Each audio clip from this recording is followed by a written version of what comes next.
Thanks for joining me on episode 892 of the Inspired Stewardship Podcast. I'm David Smith, author of Who's Got Your Back? Making and Keeping Great Friendships Among Men. I encourage you to invest in others, develop your influence, and impact the world by using your time, your talents, and your treasures to live out your calling. Having the ability to build real, lasting friendships as a man is vital to doing this. And one way to be inspired to do that is to listen to this, the Inspired Stewardship Podcast, with the leadership provided by Scott Mayer. To recognize that all people are made in God's image. All of the people that we see like us, all of the people that we think like us, all of the people who are acting like us, but also all of those who aren't. Recognize that we're not called to pick and choose here. We're called to recognize God in all people. Welcome and thank you for joining us on the Inspired Stewardship Podcast. If you truly desire to become the person who God wants you to be, then you must learn to use your time, your talent, and your treasures for your true calling. In the Inspired Stewardship Podcast, you will learn to invest in yourself, invest in others, and develop your influence so that you can impact the world. In today's Spiritual Foundation episode about impacting the world, I talk with you about Psalm 100. I share what it says about joy, and I also share why choosing joy doesn't always come easy. Psalm 100 is one of those short psalms that yet still manages to pack a lot in those few verses. Psalm 100 goes like this. It's a psalm for giving grateful praise, and it starts, "Shout for joy to the Lord, all the earth. Worship the Lord with gladness. Come before him with joyful songs. Know that the Lord is God. It is he who made us, and we are his people, the sheep of his pasture.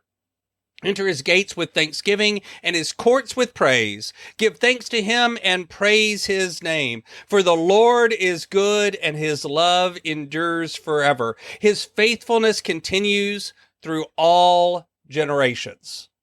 You know, the truth is, when I think about this, one of the phrases that comes to mind is the phrase of choose joy.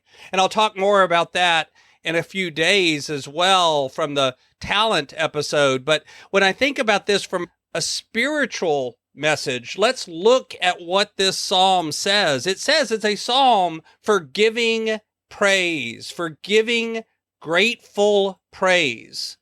And joy is really a word that isn't in the original Hebrew, but yet we use that word in the translations oftentimes.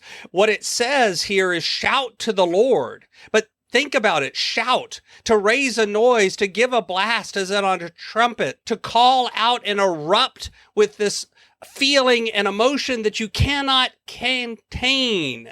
Think about at a football game, whenever there's a massive touchdown or that scoring point is scored and the crowd erupts in a joyful noise. That is what is going on here in recognition of God. And yet, in modern society, it's hard to think about being that kind of joyful for God. It's hard if you think about church, most of the time in church, you're not seeing that kind of fist-pumping, overarching joy. And yet that's what's being talked about here. It's being talked about the excitement and the feeling that defies all explanation, that overcomes our capabilities, that goes beyond what we could even contain within ourselves. And it talks about serving with gladness. So the truth is that often whenever I'm serving other people, I will be honest, it isn't a feeling of gladness that is the first feeling that comes. In fact, oftentimes, if I'm honest, there are times that I feel put upon, ungrateful, frustrated, tired whenever I'm asked to serve others. And yet we are asked to serve in gratitude for others, because that is how God serves us as well, with gratitude. And we are asked to do this as a form of worship. It's not for each other that we do this, it's for God. We are urged to serve with gladness.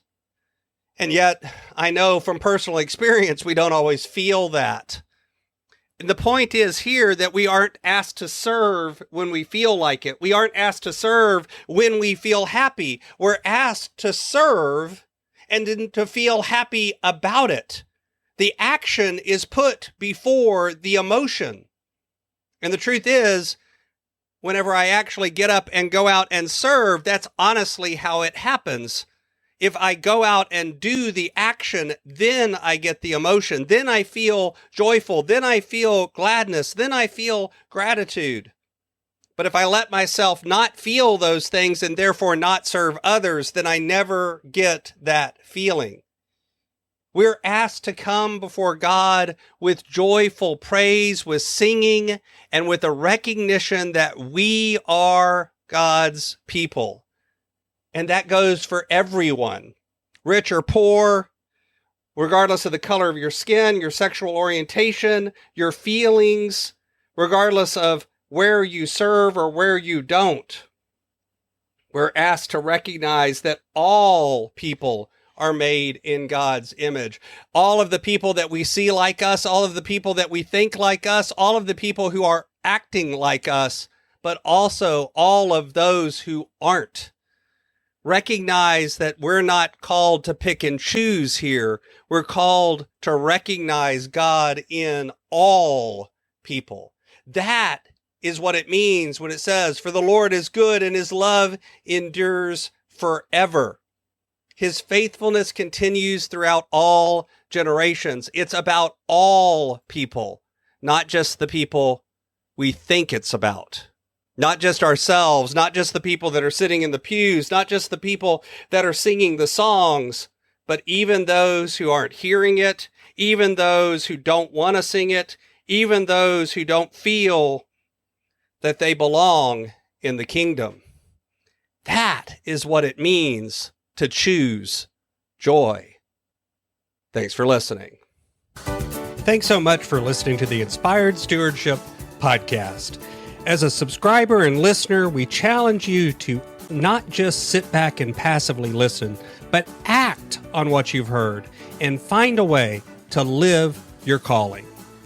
If you enjoyed this episode, do me a favor.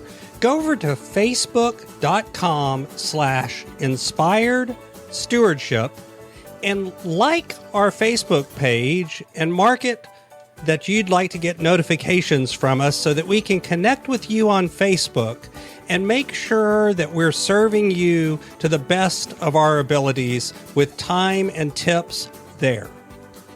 Until next time, invest your time, your talent, and your treasures.